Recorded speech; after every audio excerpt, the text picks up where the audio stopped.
The scar was still fresh when Lily pressed her fingers against the bandage and felt the absence where her kidney used to be.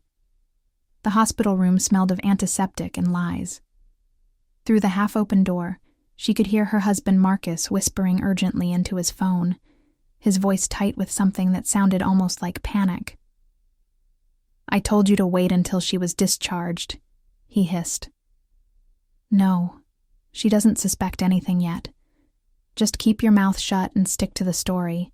Lily kept her eyes closed, her breathing steady and measured, exactly as she'd been doing for the past 48 hours since waking from what was supposed to be a routine appendectomy. Except her appendix was still intact. Her left kidney, however, was gone.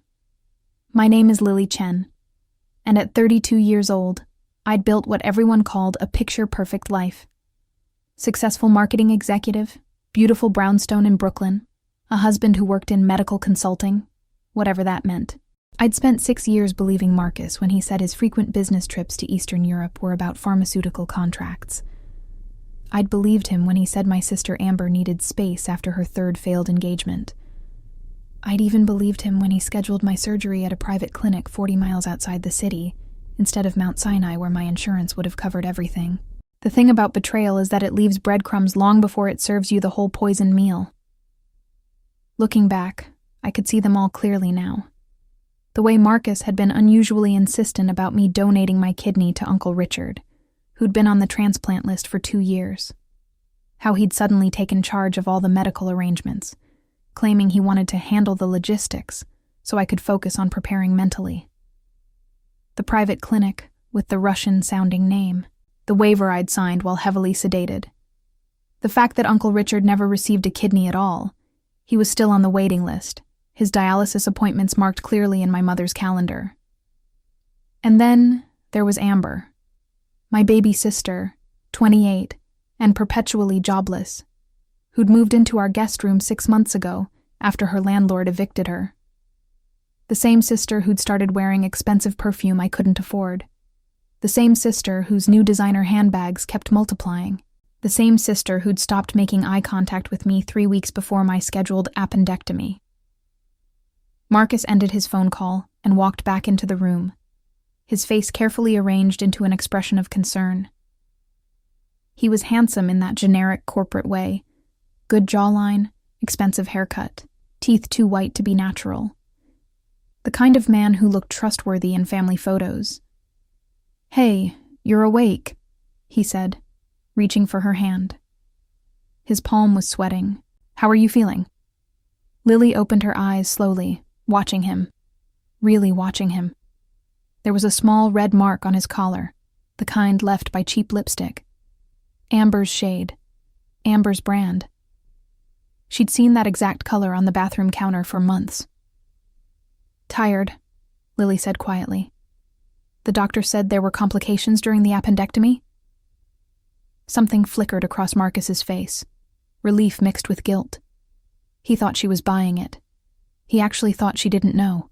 "Yeah, some unusual inflammation," he said, the lie rolling off his tongue smooth as silk. "But you're recovering great.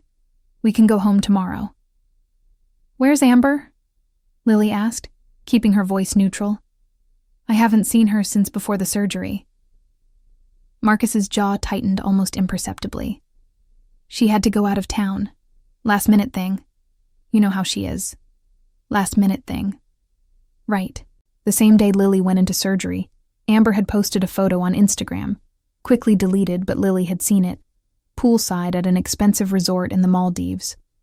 The caption had read, "Finally getting my honeymoon," with a champagne emoji. Honeymoon, not vacation. Honeymoon. A nurse knocked and entered, checking Lily's vitals with practiced efficiency.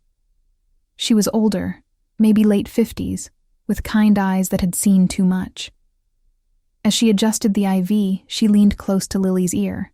"Your records show an organ donation, not appendix removal," she whispered, so quietly Marcus couldn't hear from where he stood by the window. "The recipient information is sealed. That's not standard procedure. If you didn't authorize this, you need to contact the medical board immediately." The nurse straightened, made a note on the chart, and left without another word. Lily watched Marcus scroll through his phone, completely oblivious. He was texting someone, his thumbs moving rapidly. She couldn't see the screen, but she didn't need to. She'd already seen everything she needed to see 3 days ago, when she'd accidentally picked up his iPad instead of hers. The messages between him and Amber went back 8 months. 8 months of planning. 8 months of laughing at her behind her back. 8 months of him promising Amber that once they had the money from the kidney sale, they'd disappear together. The going rate for a black market kidney, according to Marcus's meticulously detailed spreadsheet, was $262,000. The Maldives resort Amber posted from cost $8,000 per night. She tagged the location for exactly 3 hours before deleting it, long enough for Lily to screenshot everything, send it to her secure cloud storage, and begin making calls to very specific people. Her college roommate who now worked for the FBI's organ trafficking task force, her former colleague who'd become an investigative journalist at the New York Times, her quiet, unassuming tax attorney who specialized in forensic accounting, and most importantly, her mother's brother, not Uncle Richard on dialysis, but Uncle James, the federal prosecutor who'd been waiting 20 years for a case big enough to make his career. Marcus had been so careful covering his tracks in the organ trafficking network. He'd used encrypted apps, offshore accounts, fake medical credentials. What he hadn't been careful about was Lily. He'd assumed she was too naive, too trusting, too in love to ever question him. He'd assumed she wouldn't notice the small inconsistencies, the tiny lies, the barely there signs that her entire life was a fraud. He'd assumed she would stay sedated long enough for him and Amber to disappear with the money. What he didn't know was that Lily had stopped taking the pain medication the nurses brought her. She'd been palming the pills, staying sharp, watching, listening, documenting everything. The hushed phone calls Marcus made in the hallway. The way he flinched every time a police siren passed the hospital. The fact that he'd booked a one-way flight to Panama City for tomorrow afternoon.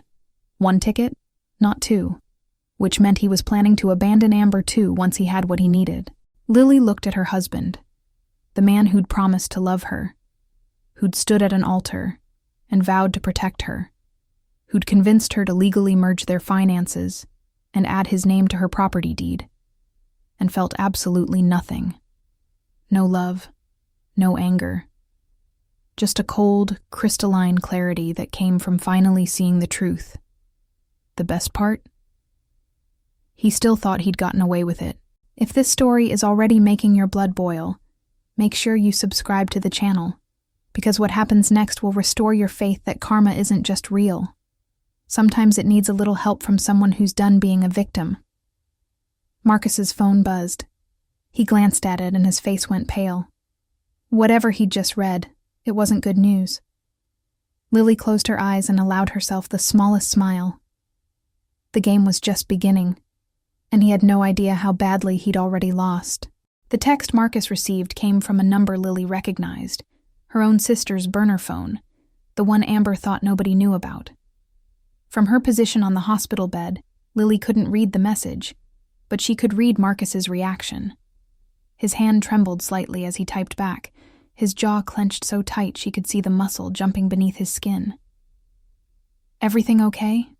Lily asked, her voice carefully seasoned with just enough drowsy confusion to seem believable. "Fine," Marcus said too quickly. "Just work stuff. The Prague deal is getting complicated." There was no Prague deal. Lily had already confirmed that with Marcus's actual employer 3 days ago, when she'd called pretending to be his assistant, coordinating his business trip schedule. His boss had been confused, mentioning that Marcus had actually requested unpaid leave for the next 6 weeks. Personal reasons, he'd said. Family emergency. Family emergency. The irony would have been funny if Lily's abdomen wasn't screaming in pain from where they'd carved out her kidney.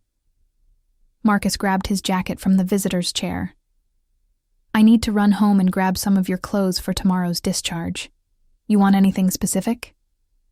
"My blue sweater would be nice," Lily said.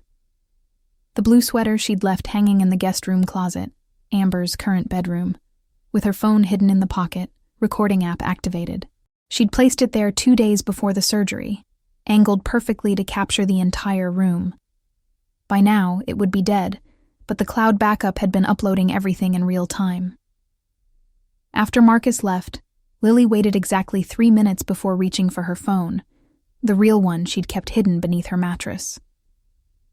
The hospital's Wi-Fi was slow, but functional enough. She opened the cloud folder labeled Insurance Documents, a boring enough name that Marcus would never click it, even if he somehow accessed her accounts.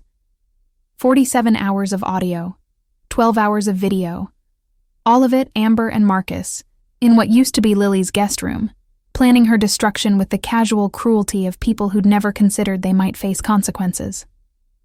Lily pressed play on the most recent video file, recorded just yesterday while she'd been in recovery.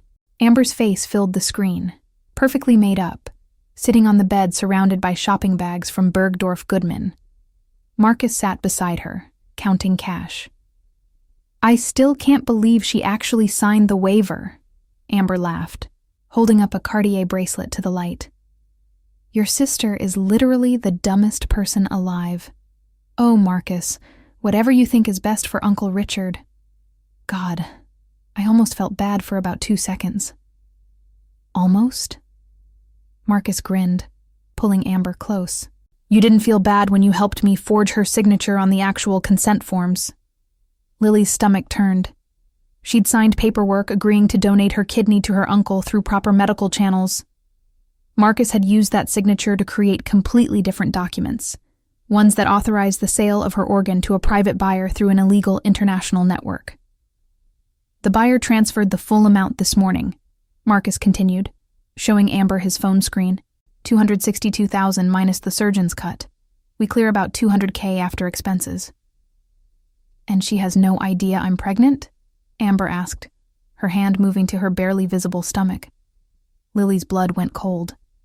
Pregnant. Her sister was pregnant with her husband's child. Marcus kissed Amber's temple. "No idea.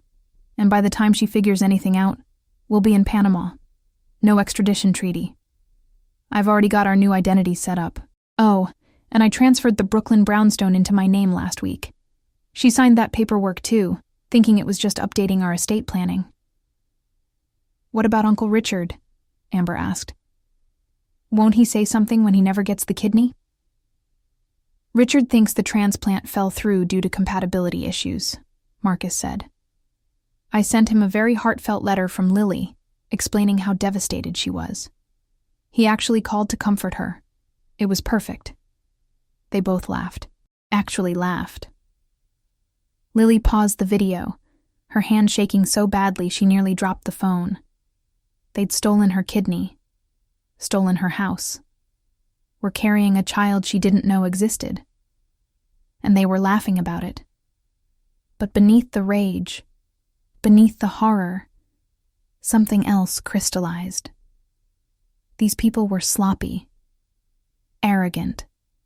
They documented everything because they genuinely believed they were untouchable. Marcus had created spreadsheets tracking every transaction. Amber had posted Instagram stories from their secret trips together, tagging locations, restaurants, hotels. They'd texted each other hundreds of times using their regular phones, thinking Lily would never think to check. They'd underestimated her so completely it was almost insulting. Lily's phone buzzed. A text from her mother. "Sweetheart, Amber just called asking to borrow $5,000. Said it was for rent. Didn't you tell me she was staying with you? Should I be worried?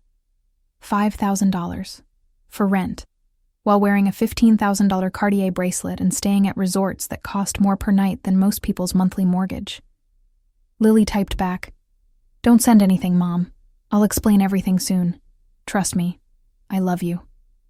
Another text came through, this time from Uncle James, the prosecutor. "Lily, I've reviewed the documents you sent. This is bigger than I thought. The clinic where they operated on you is connected to an international organ trafficking ring we've been investigating for 3 years. We're ready to move when you are. Just say the word." Just say the word. Lily looked down at the bandage covering her surgical site. At 32, she'd built her entire adult life around being reasonable, accommodating, trusting. She'd believed in marriage vows and family loyalty and the basic human decency of people who claimed to love her. Growing up, Lily had been the responsible one. While Amber charmed their parents with dramatic tears and empty promises, Lily worked 3 jobs to pay for college. While Amber bounced from boyfriend to boyfriend, leaving chaos in her wake, Lily built a career from nothing. Their mother used to joke that Lily was born 40 years old, always planning, always thinking 5 steps ahead. That careful planning had built her a 6-figure career by age 28. It had helped her spot and fix critical flaws in marketing campaigns that would have cost companies millions. It had made her invaluable to every employer she'd ever worked for. And now, finally, she was going to use that same strategic mind for something personal. Lily opened her laptop, the one Marcus didn't know she'd brought to the hospital, hidden in her overnight bag. She pulled up the file her forensic accountant had compiled over the past 72 hours. Page after page of financial records Marcus thought he'd hidden. Offshore accounts in the Cayman Islands, wire transfers to the black market clinic, credit card statements showing hotel rooms booked for 2, flights purchased in pairs, jewelry that never made it home to Lily. But the best part, the absolutely beautiful part, was what her FBI contact had uncovered. The private clinic wasn't just trafficking organs. They were also running an elaborate insurance fraud scheme, billing procedures that never happened, creating fake patient records, laundering money through shell corporations. And Marcus, dear stupid Marcus, had his name on dozens of documents as a medical consultant. He wasn't just guilty of selling his wife's kidney. He was an accessory to a federal racketeering operation. Lily heard footsteps in the hallway. Marcus returning, probably with the wrong clothes because he'd never actually paid attention to what she wore. She closed her laptop and slid it back into her bag. He walked in carrying a small duffel, and behind him, wearing dark sunglasses indoors like some kind of discount celebrity, came Amber. "Surprise," Amber said, her voice dripping with fake enthusiasm. "I came back early to help take care of you. Marcus told me about your complications." Lily studied her sister. The spray tan, the hair extensions, the subtle glow of early pregnancy that Amber probably thought she was hiding. The diamond ring on her right hand, not left, never left, because that would have been too obvious, that matched Marcus's business trip credit card statement from Tiffany's 2 months ago. "That's so sweet of you," Lily said softly. "I really appreciate it." Amber leaned down to hug her, and Lily caught the scent of Marcus's cologne mixed with her sister's perfume, the same combination that had been lingering on their guest room sheets for months. The same combination Lily had pretended not to notice while she'd been busy installing hidden cameras and keystroke logging software on every device in her home. "You look terrible," Amber said with fake concern. "This recovery is really taking a toll on you, huh?" "Yeah," Lily agreed. "It's been rough, really unexpected." Marcus shifted uncomfortably. "The doctor said you might feel weak for a few weeks. Something about the inflammation affecting your kidney function." Your kidney function. Not kidneys, plural. Kidney, singular. Because he knew. He knew exactly what he'd taken from her. Amber sat down in the visitor's chair, crossing her legs. "So, when you're feeling better, Marcus and I were thinking we should all take a trip together. Maybe somewhere tropical? My treat. My treat. With Lily's kidney money. With the house Marcus had stolen. With the life they'd dismantled while she'd been unconscious on an operating table." "That sounds amazing," Lily said, her smile never wavering. "I'd really love that." She watched them exchange a quick glance, a tiny moment of shared conspiracy. They thought she was broken. They thought she was weak. They thought the hard part was over, and now they just had to wait for her to heal enough so they could execute whatever final phase of their plan involved. What they didn't know was that tomorrow morning, when Lily was discharged, she wouldn't be going home to the Brooklyn brownstone. She'd be going to her attorney's office, where Uncle James and his FBI team would be waiting with a pile of evidence thick enough to bury both of them for decades. What they didn't know was that the Maldives resort had already provided security footage of Amber checking in with Marcus, using fake names but real credit cards. What they didn't know was that the clinic's head surgeon had already flipped, offering testimony in exchange for a reduced sentence. And what they absolutely definitely didn't know was that Lily had already filed for divorce, frozen all joint accounts, and filed a restraining order set to be served the moment she gave the signal. Amber pulled out her phone, scrolling through what looked like real estate listings. "Oh, and I've been meaning to ask. Do you mind if I stay in the guest room a bit longer? Just until I find a new place?" The guest room she'd been sharing with Marcus. The guest room where they'd planned Lily's destruction. The guest room that would soon be processed as a crime scene. "Of course," Lily said. "Stay as long as you need."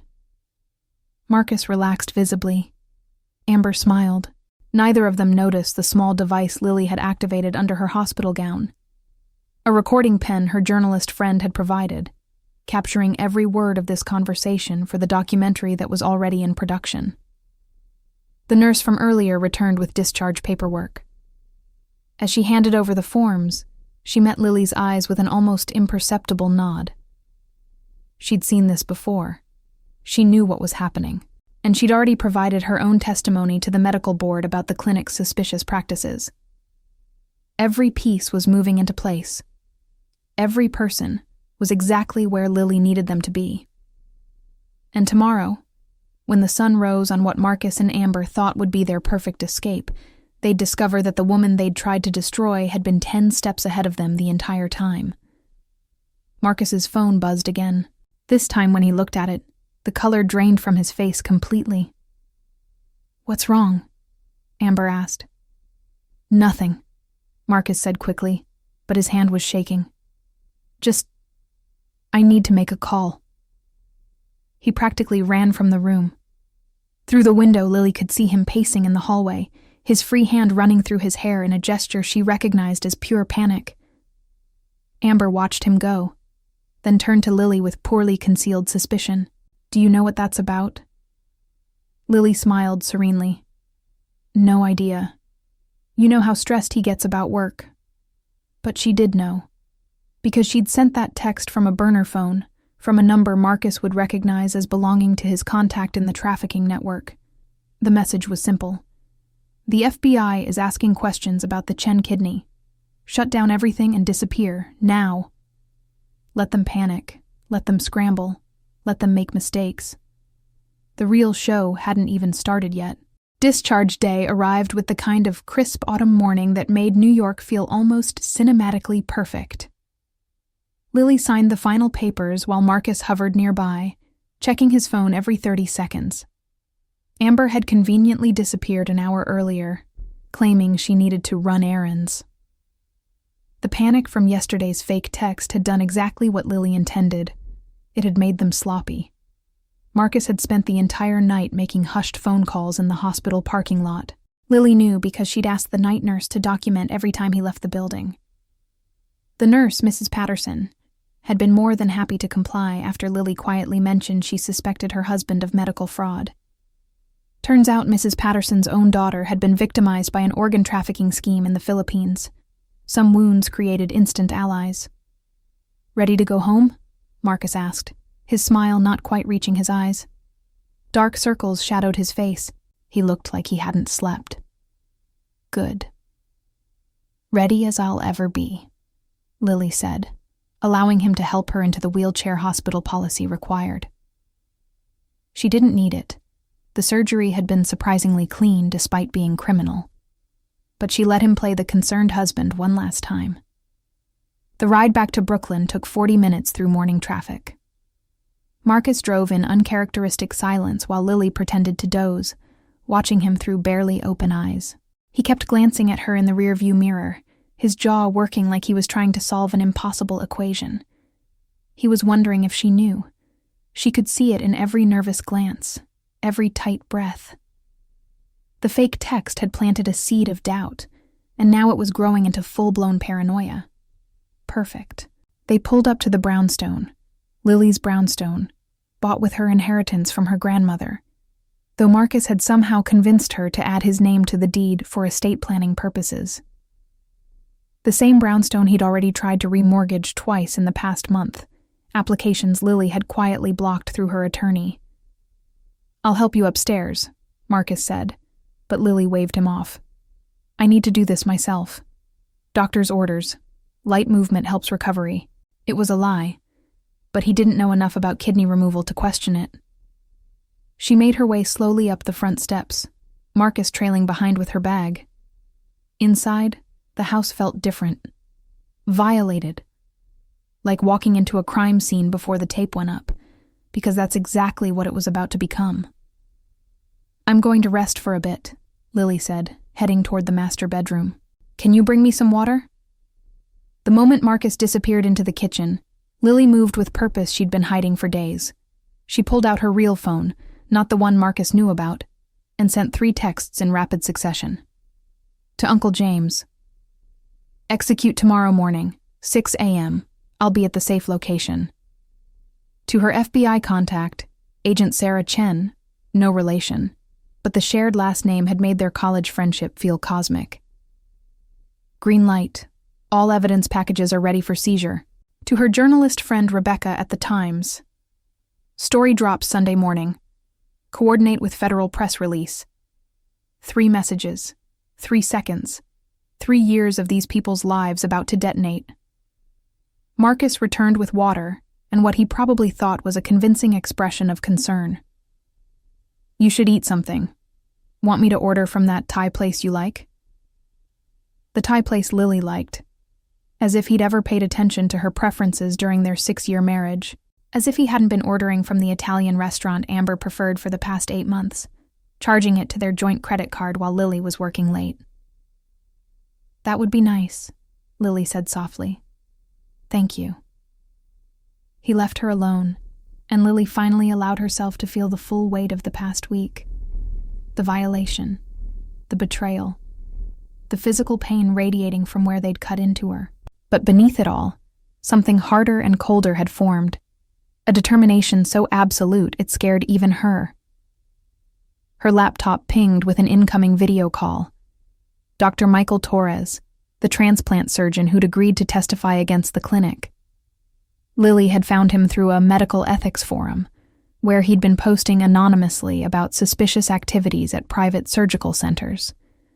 When she'd reached out with her story, he'd been horrified enough to contact the medical board himself. "Ms. Chen," Dr. Torres's face filled the screen. "I've compiled the complete surgical records. What they did to you violates every ethical standard in modern medicine. The consent forms were forged, the organ recipient documentation is falsified, and the surgical center's license should have been revoked years ago." "How many others?" Lily asked quietly. Dr. Torres's expression darkened. "Based on what we've uncovered, at least 47 victims over 3 years. Your husband was involved in at least 19 of those cases as a coordinator. He'd identify vulnerable patients, usually women, and manipulate them into surgeries where their organs would be harvested and sold. 19 cases. 19 other women who'd trusted someone, who'd gone under anesthesia believing they were doing something good, only to wake up missing pieces of themselves. There's something else," Dr. Torres continued. "The buyer who received your kidney? He's a 63-year-old real estate developer from Moscow. Paid cash, no medical records, no compatibility testing, just money. Your kidney went to someone who probably got it as casually as buying a new watch." Lily's hands clenched.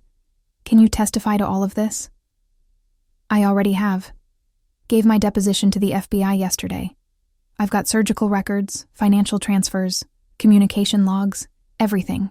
That clinic is finished, and everyone involved is going down." After the call ended, Lily heard footsteps on the stairs. She minimized her screens and pulled up a random news article, just as Amber walked into the bedroom without knocking. "Hey," Amber said, carrying shopping bags from Sephora. "Thought you might want some new makeup to cheer yourself up. You look really tired." "You look really tired." Code 4. You look like hell and it's satisfying. Amber settled onto the edge of the bed, too close, invading space she no longer had any right to occupy. "So, I've been thinking. Once you're feeling better, Maybe Marcus and I could take you to that new spa upstate. They do amazing treatments. Very healing. Very healing. Very isolated. Very far from anyone who might ask questions if Lily had an accident or complication during recovery. That's thoughtful, Lily said. But I actually made plans with some friends from work. A girls' weekend. I think it'll be good for me. Amber's smile tightened almost imperceptibly. Oh? When? This weekend. They're picking me up Saturday morning. It was Wednesday. That gave Marcus and Amber 3 days to either accelerate whatever endgame they had planned, or, more likely, panic and make even more mistakes. That seems soon, Amber said carefully. Are you sure you're up for it? My friends are very supportive, Lily said, meeting her sister's eyes directly. They've really been there for me through everything. Everything. The word hung in the air between them, loaded with meaning Amber couldn't quite decipher but definitely felt. Amber's phone buzzed. She glanced at it, and something shifted in her expression. I should go. Marcus needs me to help with something. The moment Amber left, Lily's burner phone buzzed with a text from the private investigator she'd hired on day 2 of this nightmare. Richard Morrison had spent 25 years tracking financial crimes and had come highly recommended by Uncle James. The message included 3 attachments: photos of Marcus and Amber at a real estate office in Panama City, dated 2 weeks ago. They'd flown down together while Lily was supposedly at a work conference in Chicago. In the photos, they were signing documents, shaking hands with a realtor, touring a beachfront property that cost $1.2 million. $1.2 million. Way more than they'd get from selling 1 kidney. Lily pulled up the financial records her forensic accountant had compiled. There it was, a second mortgage on the brownstone Marcus had managed to push through by forging her signature. $400,000, deposited into an account she'd never seen before. Add that to the kidney money, some creative embezzlement from what appeared to be 3 other victims, and suddenly Marcus and Amber had themselves a comfortable retirement fund. They'd planned this for at least a year, probably longer. Her phone rang. Uncle James, calling from his office at the U.S. Attorney's Office. Lily, we need to talk about your safety, he said without preamble. Morrison's surveillance shows Marcus has been in contact with some very dangerous people. The trafficking network doesn't take kindly to loose ends. I know, Lily said quietly. That's why I'm not staying here past Friday. Good. We've arranged a safe house. Agent Chen will pick you up Friday night, and we'll execute the warrant Saturday morning at 6 a.m. We're hitting the clinic, Marcus's office, your home, and 4 other locations simultaneously. This is going to be big, Lily. Federal charges, racketeering, conspiracy, organ trafficking. We're talking decades in prison for everyone involved. Decades in prison. The words should have brought satisfaction. But instead, Lily just felt hollow. Her sister was pregnant. Her husband had sold part of her body. Her home had been violated. No prison sentence would ever make that whole. But it would prevent them from doing it to anyone else. There's one more thing, Uncle James continued. We found the operating surgeon, Dr. Ivan Kozlov. Russian national, no medical license in the U.S. He's been performing black market surgeries for the network for over a decade. He's agreed to testify in exchange for witness protection. Says Marcus personally recruited him for your surgery and paid him $85,000 cash. $85,000 to cut open his own wife and steal her kidney while she slept. That night, Marcus made dinner, boxed pasta with jarred sauce, which he served on their wedding china, like it was some kind of romantic gesture. Amber joined them, playing the loving sister, asking Lily about her pain levels and recovery timeline, with such convincing concern she should have won awards. They were performing for each other now, all 3 of them. A play where everyone knew their lines but nobody acknowledged the script.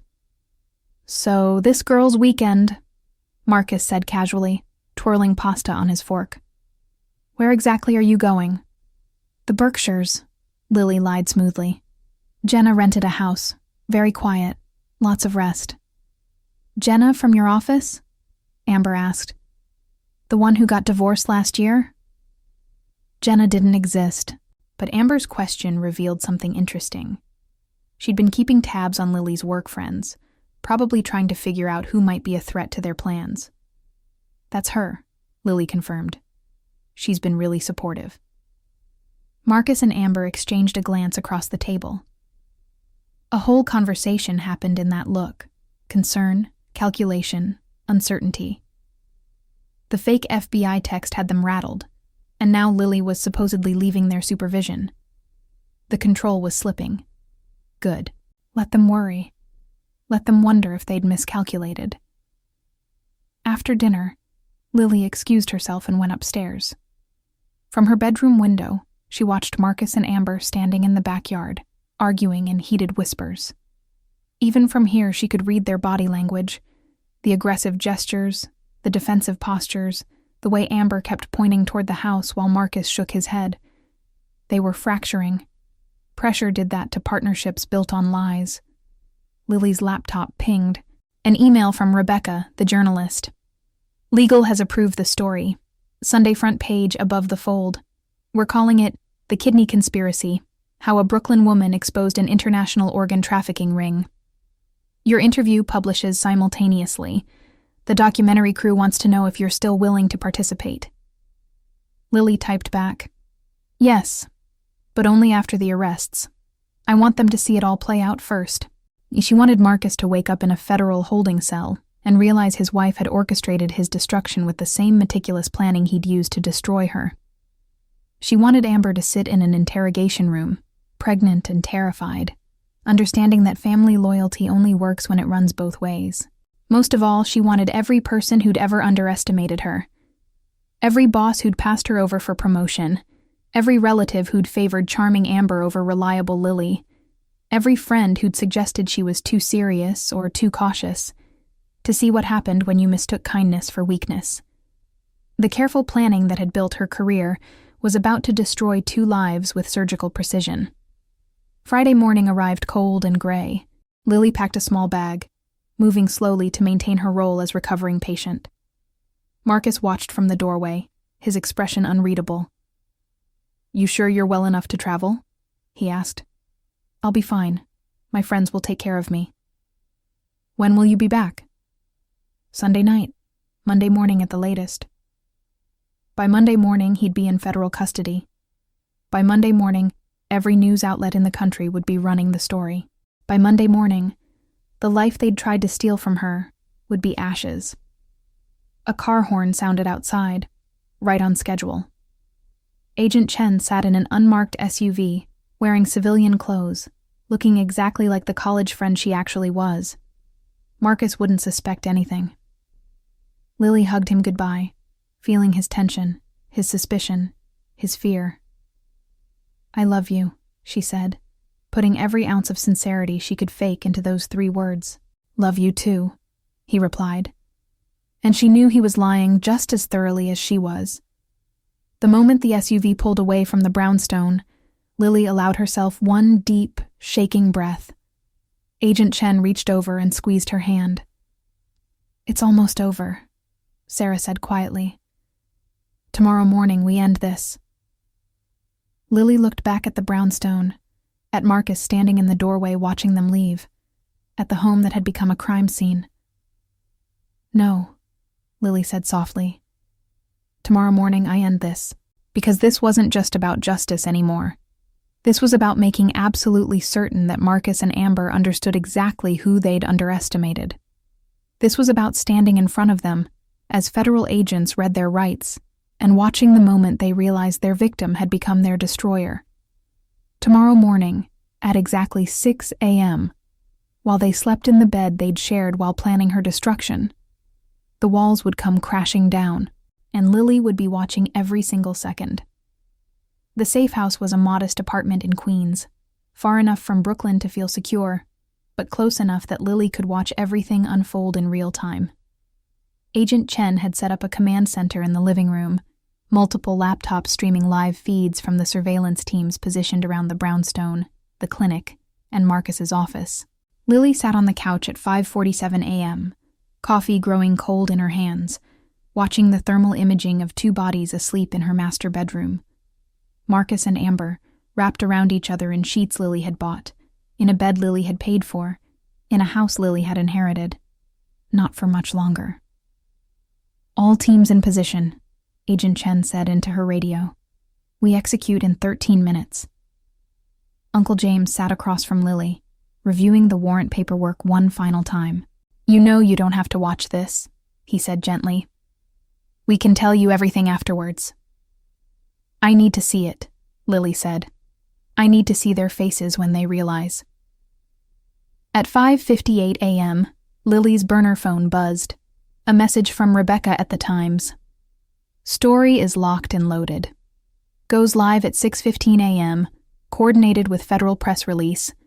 We've already got advance interest from CNN, NBC, and BBC. This is going to be everywhere." At 5:59 a.m., the tactical teams moved into position. Lily counted 6 vehicles surrounding her brownstone, another 4 at the clinic, 3 at Marcus's office building. Over 40 federal agents, all moving with synchronized precision. At exactly 6 a.m., everything happened at once. The battering ram hit the brownstone's front door with a sound like thunder. Through the surveillance feed, Lily watched Marcus bolt upright in bed, his face a perfect mask of confusion and terror. Amber screamed. Within seconds, tactical agents and FBI windbreakers flooded into the bedroom, weapons drawn, shouting commands. "FBI, hands where we can see them. Do not move." Marcus's hands shot up, his face draining of color so fast he looked like he might pass out. Amber clutched the sheets to her chest, mascara-smudged eyes wide with shock. The agent pulled them both from the bed, forcing them to their knees while others swept through the house.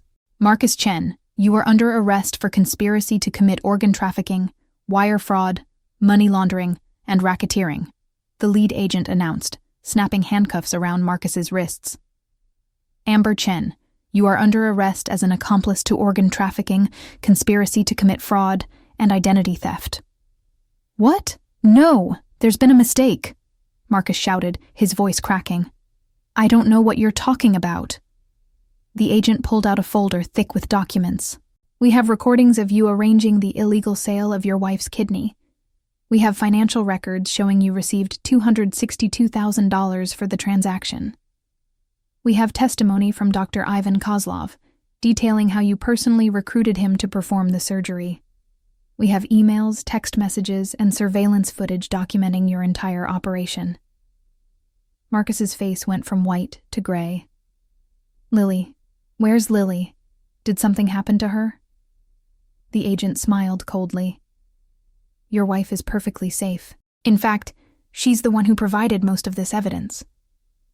The moment those words registered, something in Marcus's expression shattered. Not fear anymore. Something worse. The dawning realization that he'd been played. "No," he whispered. "No, she didn't know. She couldn't have. She knew everything," the agent said. "Has known for over a week. Every conversation you had, every phone call you made, every move you planned. She was documenting it all. Your wife is the reason we're shutting down an international trafficking network today." Amber started hyperventilating. "I'm pregnant. You can't arrest me. I'm pregnant." "Medical care will be provided at the detention facility," another agent said, hauling her to her feet. "You should have thought about your baby before you helped steal your sister's kidney to pay for your honeymoon." Through the feed, Lily watched them being led out of her house in handcuffs. Marcus in his boxer shorts, Amber in an oversized t-shirt that read, "Suns out, buns out," from their Maldives trip. Neighbors were already gathering on the sidewalk, phones out, recording everything. By noon, this footage would be everywhere. Agent Chen's radio crackled. "Team 2 reporting. Clinic is secured. Dr. Kozlov and 4 staff members in custody. Medical records seized." Team 3 reporting. Marcus Chen's office secured. Computer systems and financial records seized. 2 associates attempting to flee. Now in custody. Uncle James's phone rang. He answered, listened, then looked at Lily with something like pride. The judge just approved asset seizure. Everything in Marcus's name is frozen. The brownstone, the bank accounts, the Panama property, all of it. Lily's phone buzzed with a news alert. The New York Times homepage had just updated. Breaking. FBI smashes international organ trafficking ring. Brooklyn woman's kidney sold while she slept. Rebecca's story was devastating. Every detail laid out with journalistic precision: the forged consent forms, the black market surgery, the Russian buyer, the 19 other victims. And there, in the center of it all, was Marcus's Harvard graduation photo next to his mugshot, the contrast so stark it looked photoshopped. The article quoted Lily directly. "My husband didn't just betray our marriage vows. He betrayed my body, my trust, and my fundamental human right to bodily autonomy. He treated me like livestock to be harvested for profit, and he did it with my own sister's help." Within minutes, social media exploded. Twitter was on fire with Yinar's Lily Chen trending worldwide. Instagram flooded with support messages. TikTok lawyers were already breaking down the legal charges.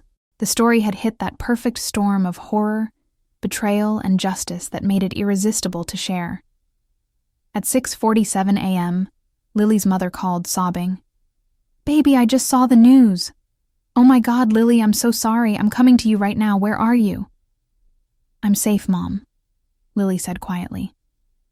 "I'll explain everything soon. But Mom, Amber knew. She helped plan it. She was sleeping with Marcus for almost a year." The line went silent for a long moment. Then her mother's voice came back, harder than Lily had ever heard it. "That girl is not my daughter anymore. I don't care if she's pregnant. I don't care if she's sorry. What she did to you is unforgivable." By 8 a.m., Marcus and Amber were processed into federal custody at the Brooklyn Detention Center. Through connections Uncle James had at the facility, Lily watched the intake footage. Marcus looked like he'd aged 10 years in 2 hours. Amber couldn't stop crying, her hands protectively covering her stomach. The magistrate judge denied bail for both of them. Given the international nature of this conspiracy, the defendants pose an extreme flight risk, the judge stated. The defendant Marcus Chen had already purchased plane tickets to Panama under assumed names. Bail is denied pending trial. Marcus's attorney, a public defender who looked overwhelmed within 5 minutes of reading the case file, tried to argue for house arrest. The prosecutor, a sharp woman named Maria Gonzalez working directly with Uncle James, shut it down immediately.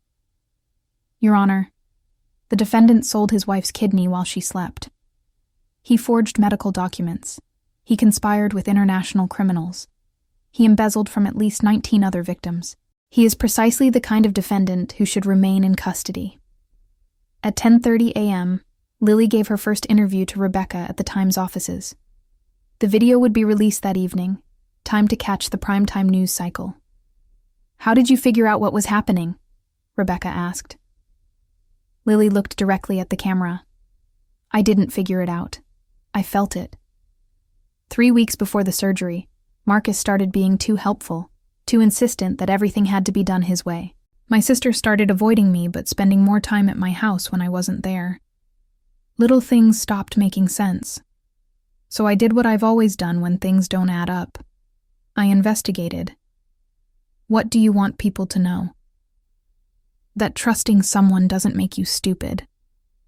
But ignoring your instincts to preserve that trust? That's dangerous. I almost died maintaining a lie to protect people who were destroying me. I want every woman watching this to know, if something feels wrong, it probably is. And you are not crazy for questioning the people who claim to love you. If you've been following this story, and it's making you realize that justice isn't just something that happens, it's something we create, hit that subscribe button. Because the ending of this nightmare is going to show you exactly what happens when someone underestimates a woman who's done being a victim. By noon, Marcus had made his first call from detention. Not to a lawyer, not to his family. He called the brownstone landline, the one Lily still had forwarded to her phone, not realizing she could listen. "Lily, baby, please, pick up. I know you're getting these messages. Please, just talk to me. There's been a huge misunderstanding. I can explain everything. The FBI is lying. They're trying to—" Lily deleted the voicemail without listening to the rest. At 2:00 p.m., the clinic's financial records hit the news. The facility had processed over $12 million in illegal organ sales over 3 years. Marcus had personally coordinated transactions worth $3.2 million. His cut? Nearly $400,000, all deposited into offshore accounts the FBI had now seized. At 4:00 p.m., Amber's friends started talking to reporters. One former roommate described Amber as obsessed with Marcus from the moment she met him. Another said Amber had explicitly stated she planned to steal him from Lily because she deserves him more. At 6:00 p.m., Marcus's employer released a statement terminating him effective immediately and cooperating fully with federal investigators. They'd discovered he'd been using company resources to coordinate illegal activities. At 8:09 p.m., the Panama property was raided by international authorities. They found documents showing Marcus and Amber had planned to disappear permanently, leaving no forwarding information, no way for Lily to ever track them down. At 10:00 p.m., Uncle Richard, the uncle who was supposed to receive Lily's kidney, gave an interview expressing his devastation. "Lily was willing to give me part of her body to save my life, and her own husband stole that gift to make money. I will never forgive him. Never." By midnight, the story had been shared over 2 million times across social media platforms. Lily's name was everywhere. Marcus and Amber's names were everywhere, but attached to words like monster, predator, and sociopath. The next morning, Sunday, Lily returned to Brooklyn for the first time since Friday. The brownstone was surrounded by crime scene tape, but the FBI had cleared it for her to retrieve personal belongings. Agent Chen accompanied her inside. Everything looked the same, but felt completely different. The guest room where Marcus and Amber had planned her destruction was now tagged with evidence markers. The master bedroom where they'd slept together was stripped of all bedding, seized as evidence. The home office where Marcus had maintained his spreadsheets of human trafficking was empty, every computer and document removed. Lily walked through each room slowly, saying goodbye to the life she'd built here. This house had been her grandmother's gift, her safe space, her future. Marcus had tried to steal it just like he'd stolen her kidney. But unlike her kidney, she was getting the house back. The court had already ruled the fraudulent mortgage invalid. The property was being transferred back to her sole ownership. In the kitchen, Lily found a note on the counter. Amber's handwriting. "Went to grab coffee. Back in 20. Love you, sis. Love you, sis." Written. Friday morning, hours before the arrest, while Amber was planning to disappear with Marcus and leave Lily with nothing. Lily crumpled the note and dropped it in the trash. Agent Chen found her in the living room, standing in front of the wedding photo that still hung above the fireplace. Marcus in his tuxedo, Lily in her grandmother's vintage dress, both of them smiling like they believed in forever. "You want me to take that down?" Agent Chen asked gently. "No," Lily said. "Leave it. I want to remember what trust looked like before I learned it could be weaponized." Her phone buzzed. A message from the U.S. Attorney's Office. "Arraignment tomorrow 9 a.m. Both defendants pleading not guilty. Trial date set for January 15th. Prosecution is confident. Your testimony will be the centerpiece." Not guilty. Of course they were pleading not guilty, because people like Marcus and Amber never believed they'd face real consequences. Even now, sitting in federal detention, they probably thought they could talk their way out of this. They had no idea what was coming. Lily had 47 hours of recordings, 19 other victims ready to testify, financial records documenting every transaction, medical records proving the surgery was unauthorized, and most importantly, she had something Marcus never had: the truth. That evening, Lily's phone rang from a restricted number. Against her better judgment, she answered. "You bitch." Amber's voice, raw and hateful, coming from the detention center phone. "You destroyed my entire life. I'm pregnant with his baby and you're sending us both to prison. What kind of monster are you?" Lily's voice was perfectly calm. "The kind of monster you created when you helped your boyfriend sell my kidney. How's that morning sickness treating you, sis? Must be rough without your designer prenatal vitamins." "I hope you're happy," Amber spat. "I hope ruining my life was worth it." "Your life?" Lily laughed, cold and sharp. "You ruined your own life the moment you decided betraying your sister was worth a vacation in the Maldives. You chose this. You chose him. You chose to help cut me open and sell my organs like I was livestock. So no, Amber, I didn't ruin your life. You did. I just made sure everyone knew about it." The line went dead. Lily stood at the window of the safe house, looking out at the New York skyline. Somewhere out there, Marcus was lying on a narrow bunk in a cell, finally understanding that his wife had been 10 steps ahead of him the entire time. Somewhere out there, Amber was realizing that family loyalty only matters when it runs both ways. And somewhere out there, 46 other victims were seeing the news and realizing they could come forward too. That justice was possible, that they weren't alone. Tomorrow would bring the arraignment. January would bring the trial. But tonight, for the first time since waking up in that hospital missing a kidney, Lily felt something close to peace. Not because of revenge, because of something better.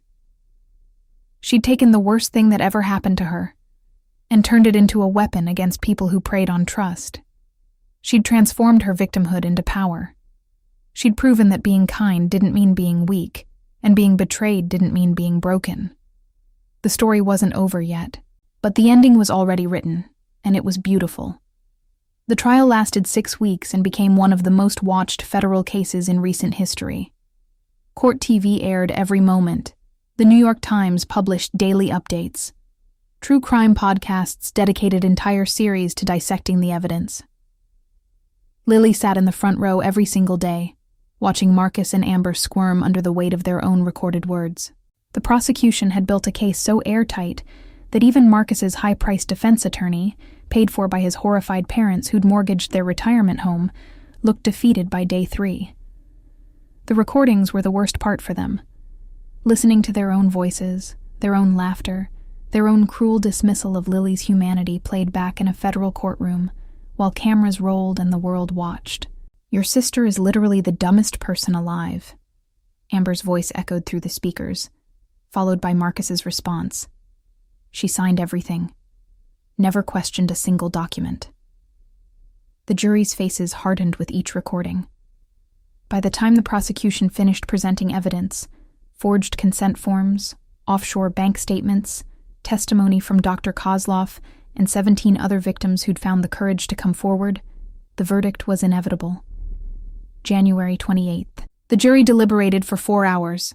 Guilty on all counts. Marcus's face crumpled when the foreman read the verdict. Amber fainted and had to be revived by court medical staff. The gallery erupted in applause until the judge gavelled for order. Sentencing came 3 weeks later. Marcus Chen, 23 years in federal prison for conspiracy to commit organ trafficking, wire fraud, racketeering, and 18 counts of accessory to assault. No possibility of parole for 15 years. Amber Chen, 15 years in federal prison for conspiracy to commit organ trafficking, fraud, and identity theft. Her baby would be born in prison and placed with foster services unless a family member claimed custody. Their mother had already made it clear she wouldn't be claiming custody of Amber's child. Marcus's parents sat in the gallery, his mother weeping silently. They'd believed in their son right up until the recordings proved his guilt beyond any possible doubt. Now they looked at him like a stranger. "Your Honor, may I address the court?" Lily asked, standing. The judge nodded. Lily walked to the witness stand one final time, facing Marcus and Amber directly. Marcus couldn't meet her eyes. Amber stared at her with pure hatred. 2 months ago, I woke up in a hospital missing a kidney I never agreed to donate, Lily began, her voice steady. I woke up to discover that the 2 people I trusted most in the world had conspired to drug me, cut me open, and sell my organs like I was nothing more than livestock to be harvested for profit. She paused, letting the words sink in. But this case isn't just about me. It's about 46 other victims who trusted the wrong people. It's about an industry built on preying on human desperation. It's about what happens when people decide that profit matters more than humanity. Lily turned to look directly at Marcus. You took my kidney. You took my home. You took my sister. But you didn't take my strength. You didn't take my intelligence. And you certainly didn't take my ability to fight back. Every recording, every document, every piece of evidence that buried you, I collected that. While you thought I was weak and trusting, I was building the case that would destroy you. She shifted her gaze to Amber. And you, my own sister. You helped him do this because you wanted designer clothes and tropical vacations. You carried his child while helping him destroy mine. You laughed about my suffering while planning your escape. I hope those 8 months of playing house were worth the next 15 years behind bars. Lily turned back to the judge. These people taught me that trust without verification is dangerous. They taught me that family means nothing without loyalty. They taught me that sometimes the people who hurt us most are the ones we never suspected. But most importantly, they taught me that justice isn't something that just happens. It's something we create. Thank you, Your Honor. The courtroom was absolutely silent as Lily returned to her seat. The judge addressed Marcus and Amber directly. In 30 years on this bench, I have rarely encountered defendants who displayed such callous disregard for another human being's bodily autonomy. You didn't just commit crimes. You violated the fundamental trust that holds society together. Your sentences reflect not just your actions, but the necessity of protecting others from people like you. The bailiffs led them away. Marcus looked back once, his eyes meeting Lily's.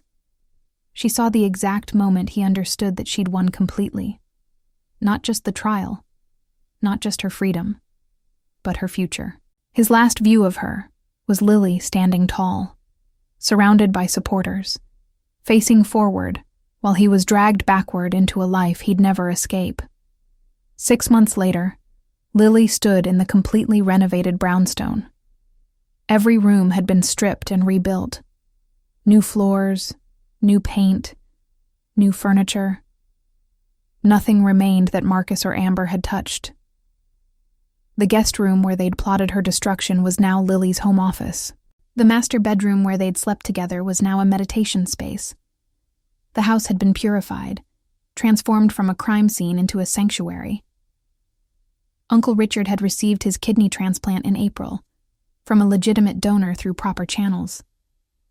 He was recovering well, and had asked Lily to walk him down the aisle at his daughter's wedding next month.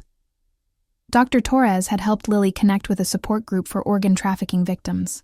She now spent 2 evenings a week facilitating meetings, helping others navigate the trauma of having their bodies violated for profit. The group had grown from 8 members to 43 in just 5 months. The FBI had used Lily's case as a blueprint for identifying and shutting down trafficking networks across 6 states. The clinic was permanently closed. Dr. Kozlov's testimony had led to 14 additional arrests. The Russian buyer who received Lily's kidney was facing charges in Moscow. Agent Chen had become one of Lily's closest friends. They met for coffee every Tuesday, sometimes talking about the case, more often just talking about life.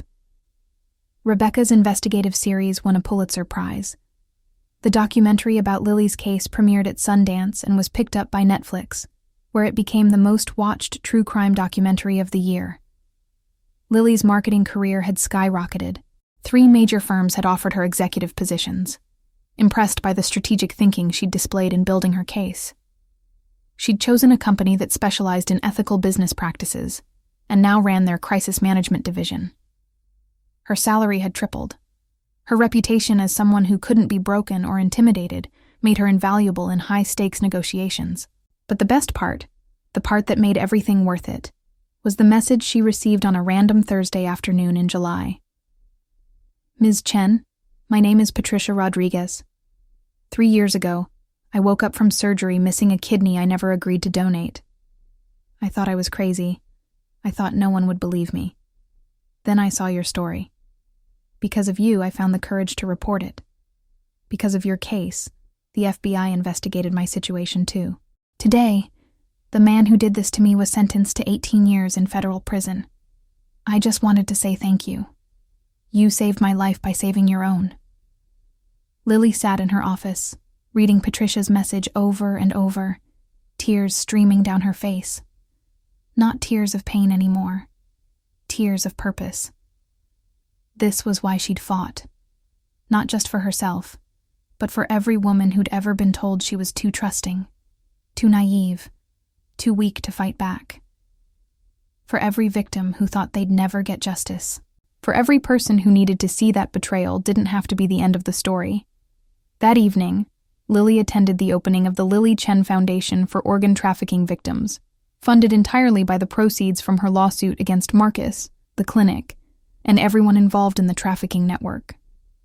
The settlement had been $4.7 million. Every penny was now dedicated to helping others. Her mother stood beside her at the ribbon-cutting ceremony, proud and fierce. "Your grandmother would be so proud of you," she whispered. "You took her gift, that brownstone, that inheritance, and you protected it, just like she protected you." Uncle James made a speech about how Lily's courage had changed federal policy on organ trafficking oversight. New laws had been passed, new protections implemented. Her case had literally rewritten legislation. That night, Lily returned to her sanctuary of a home and sat in the meditation space that used to be the master bedroom. She placed her hand over the scar on her abdomen, still visible, still tender sometimes, but no longer a source of shame. It was a reminder now. A reminder that she'd survived something designed to destroy her. A reminder that betrayal reveals character, not just in the people who betray you, but in how you respond to that betrayal. Marcus and Amber had tried to reduce her to a transaction. They'd tried to convince her that her worth was only what they could extract from her body. They'd treated her trust like a weakness to be exploited. Instead, they'd created something they never anticipated. A woman who understood that the best revenge isn't anger or bitterness. The best revenge is building a life so successful, so meaningful, so powerful that your enemy's worst actions become the catalyst for your greatest triumphs. Lily pulled out her phone and opened Instagram. The account that used to showcase her perfect life with Marcus now documented her real life. The foundation, the support groups, the advocacy work, the healing journey. Her followers had grown from 3,000 to 340,000. Every day she received messages from people inspired by her story. She typed out a new post. 2 years ago, someone tried to destroy me by stealing a part of my body. Today, I opened a foundation that will protect thousands of people from experiencing what I survived. Betrayal tried to break me. Instead, it built me into someone stronger than I ever imagined possible. To everyone who's been betrayed, violated, or told they were too weak to fight back, you are not your trauma. You are not what was done to you. You are what you choose to become after surviving it, and that choice is yours alone. The post went viral within hours. Shares, comments, messages pouring in from people finding hope in her words. Somewhere in a federal women's correctional facility in Pennsylvania, Amber would see that post. She'd see Lily thriving while she counted down 15 years in a cell. She'd see the sister she'd betrayed, transformed into someone she could never touch again.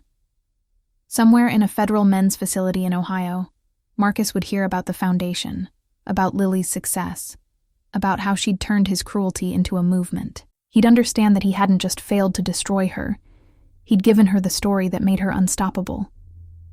And somewhere out there, a woman who'd been betrayed, violated, or dismissed was reading Lily's words and realizing she had the power to fight back too. That was the real victory. Not the prison sentences or the money or the media attention. The real victory was showing the world that victims could become victors, that betrayal could be transformed into purpose, and that the people who underestimate you provide the greatest motivation to prove them catastrophically wrong. Lily Chen had woken up in a hospital missing a kidney. She'd gone to sleep that night missing a husband, a sister, and any illusions about who truly had her best interests at heart. But she'd gained something infinitely more valuable: the unshakable knowledge that she was stronger than anything that could be done to her, that her intelligence, her resilience, and her absolute refusal to accept injustice made her more dangerous than any predator who mistook kindness for weakness. They tried to sell her kidney to fund their escape. Instead, they funded their own destruction and built her empire in the process. Some people spend their lives looking for revenge. Lily had discovered something better, building a life so successful that her enemy's defeat was just a footnote in her larger story of triumph. And that, more than any prison sentence, was the sweetest justice of all. If this story moved you, reminded you of your own strength, or showed you that justice is possible even when everything seems lost, subscribe to this channel for more stories about people who refuse to let betrayal define them, because the world needs to know that victims who fight back don't just survive, they thrive in ways their enemies never could have imagined. The best revenge isn't getting even. It's becoming so successful that your enemy's worst actions become the foundation of your greatest achievements. Lily didn't just win. She transformed winning into a mission that would protect thousands of others. That's not revenge. That's legacy.